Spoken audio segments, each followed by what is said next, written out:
We're joined by Rachael. Just before we talk to you, Rachael, next week we're celebrating the 10th anniversary of Sunday Brunch, aren't we? It's amazing, isn't it? Yeah, the guests are, we've got Tom Allen here. Who else is here? Morgana's here. We've got Paul Ainsworth is cooking for me, Jason Byrne. And they've told us there's surprises. And you love surprises. I don't like surprises. Oh, a good face. I don't like surprises. I don't want any surprises. And the producers have said, there's a couple of surprises for you. No, I don't want surprises. So, well, we're not allowed surprises now? What? We're not allowed them now? Well, I don't want surprises, but I don't know whether there will be surprises. Are you a fan of surprises, Rachael? Not my favourite. No, I don't like surprise parties. I wouldn't know. Not my happy place. No. No. I wouldn't be ready. The surprise party is sort of, you're not dressed up, are you? You're not prepared. Well, we know it's going to be our birthday celebration, Tim, so it'd be worth tuning in next week to see the difference between Tim and I as we celebrate our 10th birthday. The surprises. Woo. We were talking actually before the show about Glastonbury. You're married to Guy Garvey. Glastonbury's back on there playing. Are you going? I am. You but excited he'll keep about me that? very separate from himself. Because you've got to be, you know, I won't probably be on what we call Elaine Page. I will have been there for a couple of days before he gets there. And so Guy's like, I'll see you after the show. Right. Because just in case, you know, I've had one too many shandies. But he's broken his ankle at the moment, hasn't he? Not broken, no, not broken, no. sprained. It was a garden injury. But you would think... I bet he's a great patient. He is very loud in the moaning department. Morning, Guy. And they're sitting down, like that, with his leg up, like that, making him bruise. I'm like Nurse Ratchet. He got himself a little bell. Yeah. Oh, Rachael. Let's talk about you. You've got a new play, Scandal Town. Yes. Last time you came on, you were doing Love, Love, Love, and then it had to stop, didn't it, because of COVID? It did, by the same writer, same theatre, same everything. It was crazily, almost exactly 2 years ago that show closed down. But I suppose I've worked with Mike now for about a decade, and he had the idea during lockdown to create something that had the energy of Love, Love, Love. Because I mean, we had this press night that was proper rock and roll theatre. The audience were going bananas, and there was that wonderful sense of how long is this going to go on for, you know? Yeah. So Mike, in the middle of lockdown, texted me and said, I've written this play with a part for you for the lyric. And what he's done is write a restoration comedy, a modern-day restoration comedy, which is to say, after Cromwell had banned all theatre in 1660, Charles II, who loved theatre, opened all the theatres, put women on stage, can you imagine?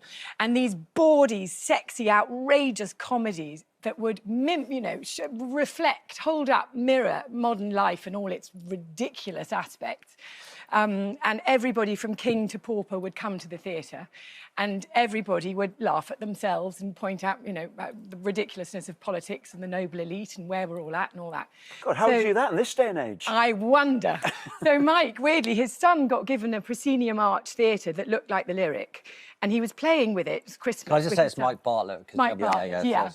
And he thought, hang on, I want to get the energy of Love, Love, Love with the joy and the irreverence of restoration drama, and I want to put it in the lyric theatre, and I'm going to write this outrageous shoot-from-the-hip heroine for Rachael, and that's what he's done. So But it's written for that theatre as well, isn't it? For that theatre. Beautiful old Frank Matcham golden gilt auditorium. You can, whisper and still be heard at the back.